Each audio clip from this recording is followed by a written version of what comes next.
In this video, I redesigned my frame to better match the Print Gocco frames. Hopefully the frame will stay in the Print Gocco press and I will get more consistent printing results. Let's get started. The Print Gocco thermal screens have a clear plastic sheet covering the top and glued to one edge of a thick, stiff chipboard frame. My frames, on the other hand, is thinner, floppier, and uses the center chipboard cutout for the press cover. Besides my chipboard frames, I also believe many of the problems I experienced in the last video was due to the stretchy nature of StencilPro.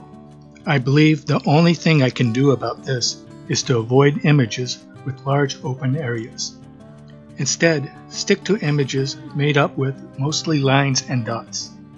On the other hand, Print Gocco screens are brittle and will crack if you try to stretch them. As a matter of fact, they become brittle and fall apart with age and use. Here's a look at my redesigned frame, thicker and with a clear plastic film on top. Let's get started. First, with the water mixable oil color. It produced the worst results in the previous video. Same bad results. It's just too thick. I should have thinned it with water. Enough with that for now. Now for Jacquard's black screen printing ink. Much better, but still, only 3 prints, and I get these voids. Plus, the open areas are flooded with too much ink.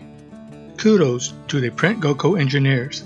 They really worked out the best combination of ink properties for the printing device. I may be able to reduce the voids by holding the press longer, but still, that leaves the flooding property. For now, I'll have to set this problem aside for another time and simply stick to line and dot stencil. Check out our main website at craftyprinters.com for your StencilPro products.